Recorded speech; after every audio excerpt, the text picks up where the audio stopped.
काशी एवं दक्षिण काशी अर्थात कांचीपुरम का विशेष महत्व है। यहाँ पर लगभग 1000 मंदिर हैं जो अपने वैशिष्ट्य को दर्शाते हैं।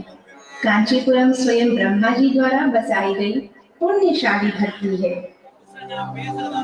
सदाशिव समारंभा शंकराचार्य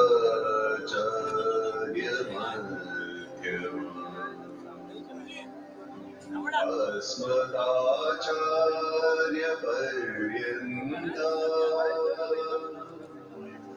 वन्दे गुरु परंपरा। शंकराचार्य परंपरागत मूलांगनाएं सर्वज्ञ पीठ कांची कामकोटि पीठाधीश जगत गुरु शंकराचार्य महाभाग श्री शंकर विजयेंद्र सरस्वती जी के द्वारा चातुर्मास्य व्रत महोत्सव के शुभ अवसर पर सनातन धर्म का प्राण एवं केंद्र बिंदु सर्वप्रथम बाबा विश्वनाथ के दरबार में आपने दर्शन भी किए, अग्रिम घड़ी में परिवर्तन। प्रतिदिन महात्रिपुर सुंदरी समेत श्री चंद्रमौलेश्वर भगवान का त्रिकाल पूजा जो कि प्रथम आदि शंकराचार्यों द्वारा लगभग 2500 वर्षों पूर्व से निरंतर रूप से चला रहा है, जिसको प्रत्येक भक्त संप्रदाय के स्वेच्छा एवं अनुकरणीय पूजन पद्धति के लिए आपके ही पीठ के शंकराचार्य परम पूज्य श्री चंद्रशेखरेंद्र सरस्वती जी महाराज के पास स्वयं महात्मा गांधी जी वर्ष 1927 में भारत के संविधान के निर्माण कालीन कुछ विचार परामर्श करने आए थे, जिससे स्वतंत्रता प्राप्ति के साथ साथ सभी संत संप्रदाय को स्वतंत्र भाव से कार्य पद्धति और पूजन पद्धति का अधिकार प्राप्त हो सके। इसी क्रम में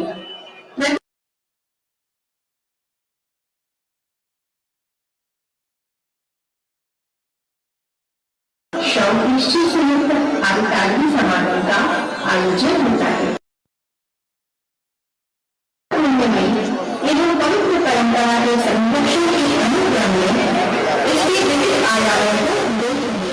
अग्नि संरक्षण एवं अनुभूति के विषय में स्वामी श्री ने अपने आदेश में महत्वपूर्ण बिंदुओं को दर्शाया है, जिसे सिर्फ अनुभूतिधारक ही नहीं जान धर्म हम सभी जन सामान्य भी इस विषय से अवगत हो सके। प्रकृति का संरक्षण आरोग्य प्राप्ति आयु संपदा आदि देवताओं के द्वारा प्राप्त होता है और देवताओं को प्रसन्न करने के लिए व्रत पूजन और शुद्ध समय किया जाता है।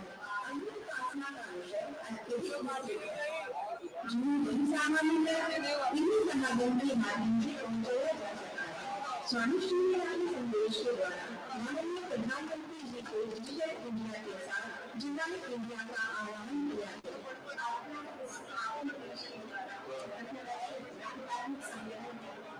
कार्यक्रम का आयोजन हो रहा है, इसमें काशी को आपने चुना और काशी में छात्रावास से महोत्सव में विभिन्न प्रकार के धार्मिक और सांस्कृतिक अनुष्ठान किए जा रहे हैं।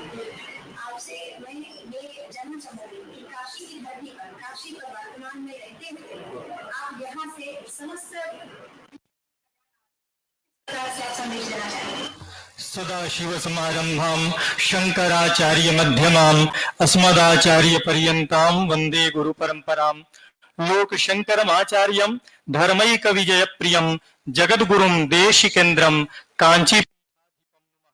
भगवान आदि शंकराचार्य जी की पावन परंपरा में श्री कांची कामकोटि पीठ की 70वें जगतगुरु शंकराचार्य जी आज काशी धाम में हम सभी के मध्य चातुर्मास्य व्रत महोत्सव का हम सभी के लिए अवसर दे करके परम अनुग्रह किए हैं। उसके हम आज ऐतिहासिक गौरवपूर्ण इस सभा के साक्षी बने हैं। हम सभी के मध्य शंकराचार्य जी की आज कृपापूर्ण उपस्थिति अत्यंत आह्लादित कर रही है। मैं जगत गुरु शंकराचार्य जी के चरणों में समस्त काशी वासियों की ओर से साष्टांग प्रणाम निवेदित करते हैं। जय जय शंकर, हर हर शंकर। हमारे पूज्य पूजनीय सरसंघ चालक जी आज महाराज श्री के दर्शन करने के लिए और आप सभी जो भारतवर्ष के धर्म ध्वजा को और ऋषि परंपरा के इस अग्निहोत्र परंपरा को जो 1.5 अरब की जनसंख्या भारतवर्ष की है, उसमें आज 140 ही प्राय संख्या अग्निहोत्र महानुभावों की रह गई है। ऐसी महनीय महातीर्थ रूप आप सभी के दर्शन करने के लिए हमारे पूजनीय सरसंघ चालक जी उपस्थित हुए हैं। पूजनीय सरसंघ चालक जी को बार बार प्रणाम। तथा यहाँ पर हमारे माननीय महानुभाव जो भी पूजनीय श्रद्धेय वरेण्य आचार्य सामान्य सम्मानित नागरिक गण उपस्थित हैं, सबको मैं बार बार अभिनंदन कर रहा हूं, वंदन कर रहा हूं। आप सभी गंगा के तट पर भगवान विश्वेश्वर के इस काशी धाम में उपस्थित होकर के चातुर्मास व्रत को और गौरवशाली और ऐतिहासिक बना रहे हैं। आगे के कार्यक्रम जो पुस्तक लोकार्पण का है, जो कांची पीठ के द्वारा प्रकाशित पुस्तक है आपस्तंभ श्रौत सूत्र, आश्वलायन श्रौत सूत्र, जो इस समय उसका भाष्य जो मुद्रित है वह दुर्लभ हो चुका है और इस समय मुद्रित होकर के हम सभी के मध्य लोकार्पित होने जा रहा है। मैं निवेदन करता हूं परिचय प्रस्तुत करने के लिए बालकृष्णन जी को कृपया उपस्थित हो आपस्तंभ सूत्र आश्वलायन श्रौत सूत्र के लोकार्पण के लिए।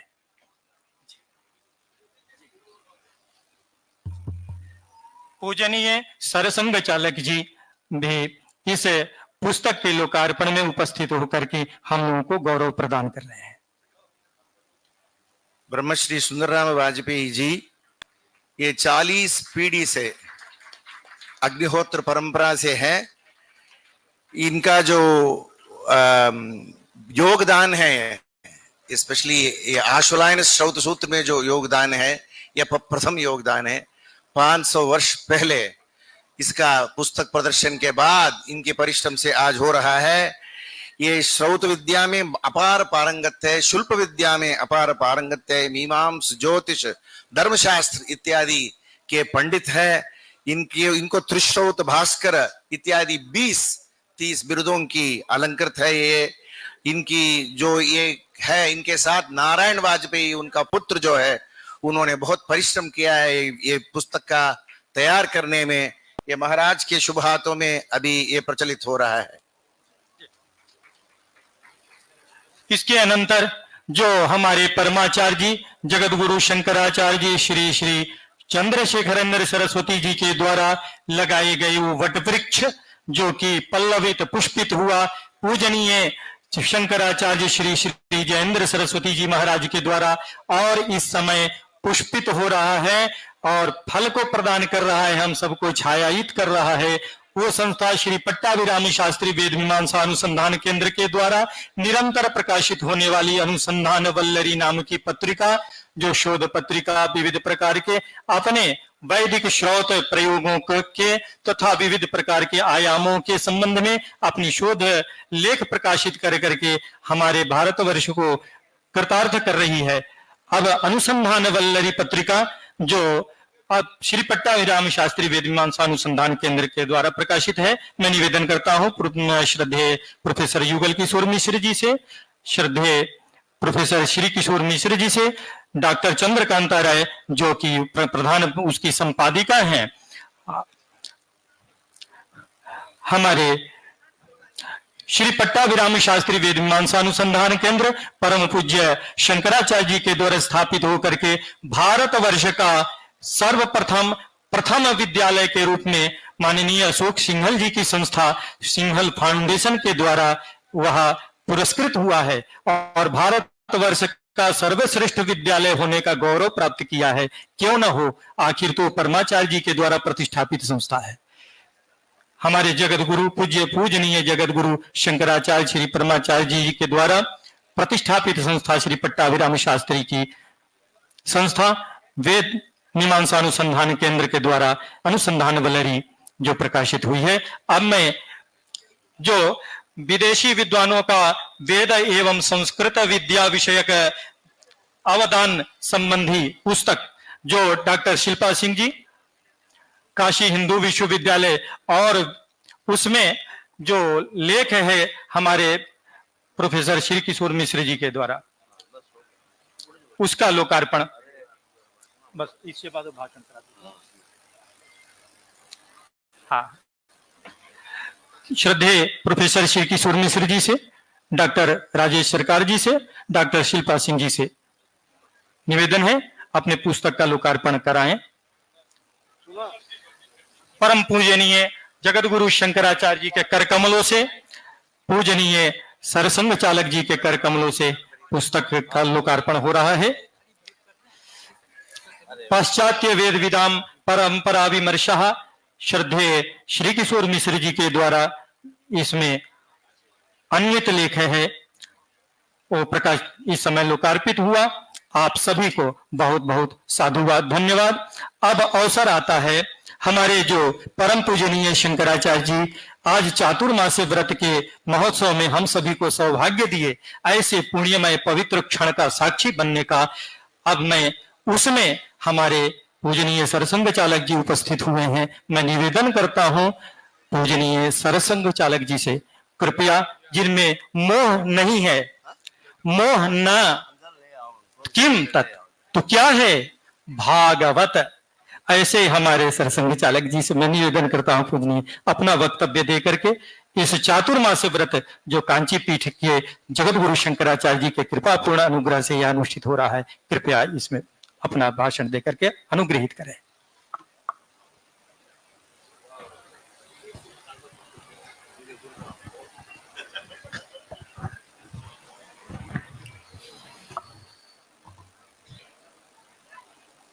परम श्रद्धेय शंकराचार्य जी महाराज, उपस्थित सभी वेदमूर्ति ब्रह्मवृंद, अन्य भक्तवृंद, नागरिक सज्जन, माता भगिनी, इस सभा में वक्तव्य रखने का मेरा अधिकार नहीं है, मैं केवल आज्ञा पालन कर रहा हूं, क्योंकि वेद विद्या के अधिकारी तो आप सब लोग हैं। और यद्यपि मेरी चोटी यज्ञोपवीत है, उसमें जो गति चाहिए वो मुझे नहीं है, परंतु देशाभिमानी, धर्माभिमानी, इस समाज का और विश्व का कल्याण चाहने वाले लोगों को क्या लगता है ये मैं आपके सामने बताने वाला हूं। वेद हमारी निधि है, जो जानना है वो सब उसमें है। आज विज्ञान जो है वो भी एक अनुसंधान, ज्ञानानुसंधान की पद्धति है, लेकिन मूल में उसमें एक अधूरापन यह है कि जो भौतिक अनुभवों से जाना जा सकता है उसी को सत्य मानकर उसी के पीछे वो लगते हैं। अभी उसकी परमावधि लगभग आ गई तो उनको ये भान हो रहा है कि भौतिकता के परे भी कुछ है। उनका रास्ता है प्रयोगशाला, प्रयोग करना, निरीक्षण। वो निरीक्षण सर्वत्र वैसा ही मिले, वो निरीक्षण फिर से पैदा कर सके, रिप्लिकेबल हो, तभी हम उसको सत्य कहेंगे। ऐसा उनका स्टैंडर्ड है। इसलिए पहले तो उनकी श्रद्धा ही नहीं थी। भारतवासियों की श्रद्धा पहले भी थी, आज भी है, कल भी रहेगी। ऐसी श्रद्धा क्यों है वो बता नहीं सकते, फिर भी रहेगी। क्योंकि श्रद्धा कारण नहीं देखती, श्रद्धा तर्क नहीं देखती।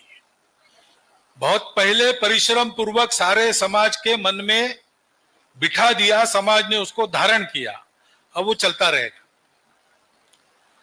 लेकिन अपने अज्ञान में बाकी जगत ने इसकी आज तक उपेक्षा की। लेकिन अब विज्ञान रुक गया, तो इधर उधर हाथ पैर मारते मारते उनको ध्यान में आ गया कि हमको भी इसको सकारात्मक रूप से लेना चाहिए, देखना चाहिए। मैं लंबा नहीं, एक निष्कर्ष के रूप में एक बड़े अमेरिकन शास्त्रज्ञ ने 70 के दशक में एक लेख लिखा था, वो मैंने पढ़ा। उसमें उसने ये कहा है कि विज्ञान के साधनों की गति रुक गई, अब हमको प्रकाश से ज्यादा गति से अन्वेषण कर सकने वाला साधन चाहिए। प्रकाश से गति ज्यादा हो गई तो सब भौतिक वस्तु का विलय हो जाता है, इसलिए हम वो कर नहीं सकते। परंतु एक साधन हमारे पास है, मन है। उनका कहना मन यानी चित्त। उस चित्त का अन्वेषण हमको करना पड़ेगा, और वो करना है तो हमको पातंजल योग सूत्र, योग वासिष्ठ ऐसे पौर्वात्य ग्रंथों का अध्ययन करना पड़ेगा, क्योंकि वेद भी विज्ञान है, उसकी पद्धति अलग है, मेथोडोलॉजी अलग है। अंतस्फूर्ति से भी सत्य को जाना जाता है, भौतिक सत्य को भी जाना जाता है। बेंजीन नाम का एक रसायन है, उसका आणविक सूत्र क्या होगा, मॉलिक्यूलर फार्मूला क्या होगा, इस पर केक्युली नाम का एक शास्त्रज्ञ रशिया का वो अध्ययन कर रहा था। उसको रास्ता मिल नहीं रहा था, रुक गया। कैसे होगा कैसे होगा कैसे होगा, इस चिंता में वो सो गया। सोने पर उसको सपना आया, 2 सांप एक दूसरे की पूंछ को निगल रहे। तो उसको ये रचना एकदम मन में आ गई कि अगर कार्बन अणुओं की ऐसी रचना है जो चक्र रूप है, सतत है, तो इसमें वो बेंजीन की आणविक रचना को हम खोज सकते हैं। और उसके बाद ऑर्गेनिक केमिस्ट्री नाम के विज्ञान की नई शाखा का उदय हुआ। उसका मूल एक स्वप्न में है, प्रयोग में नहीं है। अब विज्ञान में कहता है एक्स्ट्रा सेंसरी परसेप्शन नाम की चीज है। ये एक्स्ट्रा सेंसरी क्या है, जो हमारे भौतिक सेंसेस है उसके परे जाकर, इसी को हम अंतस्फूर्ति कहते हैं। उसके आधार पर हमारे पूर्वजों ने जो सत्य खोजे, उसकी दृष्टि पूर्ण होने के कारण वो समग्र है। अनेक शास्त्रज्ञ आज ये कहने वाले मिलते हैं कि जहां आज का विज्ञान रुक गया, वहां से वेदों का ज्ञान शुरू हुआ। अभी सारा है, और सारे दुनिया में जो 105 करोड़ हिंदू है, पंथ संप्रदाय कोई भी हो, भारतीय मत संप्रदाय है, वेदों के बारे में उनकी धारणा है कि इसमें ज्ञान है। अपने अपने अलग ग्रंथ भी है, उनको भी मानते हैं, वेदों के ज्ञानवत्ता को भी मानते हैं, परंतु वो जानकारी हमारे पास है, हम वेदों को जानते नहीं, क्योंकि ये परंपरा लुप्त प्राय सी हो रही थी। आक्रमणों के कारण इसकी सारी व्यवस्थाएं हमारी ध्वस्त हो गई। आक्रमणों की मार उत्तर भारत ने ज्यादा झेली, इसलिए ज्यादा लोप हुआ। दक्षिण में विजयनगर भी हुआ, शिवाजी महाराज भी हुआ, ऐसे होते रहा तो कुछ सुरक्षा हुई। हम अभी अपने स्वतंत्रता का अमृत महोत्सव कर रहे हैं और भारत का उत्थान हो ऐसे चाहते हैं। तो भारत एक भूगोल का भी नाम है, भारत एक समाज का भी नाम है, भारत उनके स्वभाव का भी नाम है, और उस स्वभाव के मूल में जो धर्म है, जिसके मूल में सारी दुनिया की एकता का सत्य है, वो भी भारत है। भारत की उन्नति भौतिक भी होगी, आर्थिक भी होगी, सामरिक भी होगी, लेकिन आध्यात्मिक भी होनी ही पड़ेगी, धार्मिक भी होनी ही पड़ेगी, नहीं तो वो उन्नति पूर्ण नहीं होगी, वैशिष्ट्य पूर्ण नहीं होगी। बाकी दुनिया ने जो किया वो हम कर लेंगे तो उसमें कौन सी बड़ी बात है। दुनिया को जो अवदान हमको देना है, उसमें हम उन्नत हो और अपना काम करें। लेकिन ये होगा कहां से? तो सौभाग्य से ऐसे सारे कठिन परिस्थिति में भी, घोर कलयुग में भी, इस विद्या का संरक्षण करने के लिए सारी परिस्थितियां झेलकर निष्ठा पूर्वक व्रतस्थ होकर कुछ लोग कार्यरत रहे हैं। सामने दिख नहीं रहा था, अंधेरा था, तो भी श्रद्धा पूर्वक, निष्ठा पूर्वक ऐसा आचरण कर रहे हैं। उनके कारण ये ज्ञान धारा हम फिर से प्राप्त कर सकते हैं। बीज रक्षण का काम करने वाले आप लोग हैं, और इसलिए मुझे बोलना क्या है, आप लोगों के सामने पूर्णतः नतमस्तक होकर मैं भी शुभ कामना करता हूं, भगवान से प्रार्थना करता हूं कि आपकी ये वृत्ति बढ़ती चली जाए, संख्या में भी, गुणों में भी, और विश्व भर उसका विस्तार हो। क्योंकि विश्व के सुख का मार्ग पूर्ण ज्ञान में से जाता है, कर्म में से जाता है, भक्ति में से जाता है। ज्ञान, कर्म, भक्ति तीनों की त्रिवेणी का जतन करने वाले, उसके मूर्त उदाहरण बनने वाले आप लोग हो। और ये करके मुझे आपको कृतज्ञता पूर्वक संपूर्ण नमन करना है, वो मैंने कर लिया। आप ऐसे ही रहिए, आपको बाकी चिंता करनी न पड़े, इसलिए जितना कुछ सामर्थ्य हमारा है ये करने का, उतना आपके साथ है। आपको आवश्यकता है तब मिलेगा, केवल आपको स्थान पर संबंध रखना पड़ेगा। हमारे सामर्थ्य को हम ऊपर से नहीं हिलाते, जो नीचे से हिलता है वो हम मुंह से बताते हैं। इसलिए स्थानीय संपर्क में आप रहेंगे तो पहले आप लोग यज्ञ करते थे और क्षत्रिय लोग उसका संरक्षण करते थे। वो वेद जानते होंगे, नहीं जानते होंगे, उनका एक काम पक्का था, संरक्षण करना।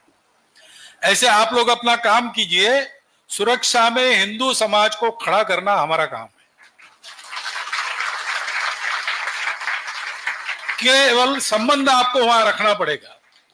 आप अपने मंत्रों के द्वारा सृष्टि संचालक देवताओं को संबंध ऐसा रखते हैं कि आप उनको ऑर्डर कर सकते हैं, आह्वान कर सकते हैं। ऐसा संबंध आप, ये हमारे जो लाखों देवता उत्पन्न हुए हैं और सृष्टि संरक्षण का काम कर रहे, उनको आपको संबंध में लाना पड़े। वो आप करेंगे। भारत के उत्थान का काल है, सनातन धर्म के उत्थान का काल है। श्रौत कर्म सदाचार और धर्म की वृद्धि के लिए ही है, ऐसा अभी मुझे पता चला, यानी ऐसा प्रत्यक्ष उल्लेख है। तो भारत को धर्म देना है सारी दुनिया को। धर्म के मूल में सत्य है, और उस सत्य का ही प्रतिपादन चारों वेदों में है। उन वेदों का जतन आपके द्वारा हो रहा है। केवल जतन नहीं हो रहा है, उन वेदों को अग्निहोत्र धारण करके आप लोग जी रहे हैं। आप लोगों के जैसे मैं आज दर्शन कर रहा हूं, हमारे संघ कार्यालय नागपुर के सामने बापट शास्त्री रहते थे, वो भी शायद परमाचार्य के ही अनुग्रहित थे। वो अग्निहोत्री थे। सब कर्तव्यों का संपादन करते हुए अग्निहोत्री किस वृत्ति से रहता है मैंने प्रत्यक्ष देखा है, और आपको भी कभी कभी देखता हूं। जगह जगह वेदज्ञ विज्ञान है अग्निहोत्री धारक, उनको भी कभी कभी मिलता हूं, तो मुझे ध्यान में आता है, पास में जाकर बैठने से भी मन में एक शांति और मंगल पवित्र भाव उत्पन्न होता है। ऐसे आपके व्रताचरण का सामर्थ्य है। उस सामर्थ्य के साथ आप आगे बढ़ते रहिएगा तो संपूर्ण विश्व पर आपकी बड़ी कृपा होगी। ब्रह्म तेज और क्षात्र तेज से युक्त भारत संपूर्ण विश्व को अभय देने वाला विश्वगुरु बनेगा। उसी के लिए आपका आशीर्वाद भी प्राप्त है, उसी के लिए आपका भी व्रत है, मेरा संघ व्रत भी है। हमारे व्रत साथ चले तो व्रत के फलश्रुति हम आने वाले कुछ दशकों में अपने कानों से इसी देह में सुन सकते हैं। इतनी ऊर्जा अपना साथ देने के लिए तैयार है। इतना एक निवेदन नम्रता पूर्वक आपके सामने करता हूं। कथन में कुछ कम ज्यादा हुआ होगा तो क्षमस्व, अज्ञानी हूं। मेरे जो समझ में आ गया आपके सामने रख दिया। पूज्य आचार्य जी को फिर से प्रणाम करता हूं। मेरे शब्दों को विराम देता हूं।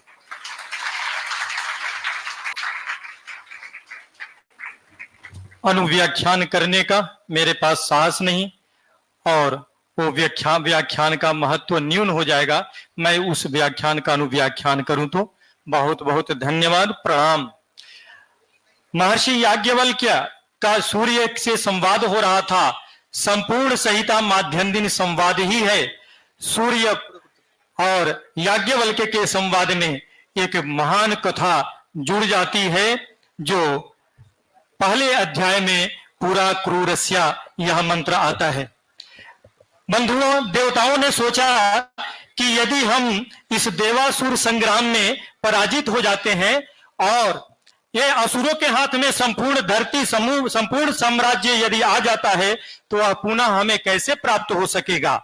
ऐसा सोच करके देवताओं ने उस जो वेदी का भाग है, जो संपूर्ण धरती का, इस पृथ्वी का जो सारभूत वेदी है, उस वेदी को चंद्रमा में ले जाकर के प्रतिष्ठापित कर दिया। याज्ञवल्क्य ने पूछा, वो क्या है जो दिख रहा है चंद्रमा में? भगवान सूर्य कहते हैं, वही तो वेदी है, वही वेदिका है। क्यों? इसलिए कि जब हम पराजित हो जाएंगे, असुरों के हाथ में साम्राज्य चला जाएगा, तो फिर वो साम्राज्य कैसे वापस आएगा? तो वह वेदी के अनुष्ठान से ही, जब हम यज्ञ करेंगे, वेदी को स्थापित करेंगे, तो पुनः संपूर्ण साम्राज्य हमारा हो जाएगा। उस वेदिका की रक्षा कांची पीठ धाम ने ले रखा है।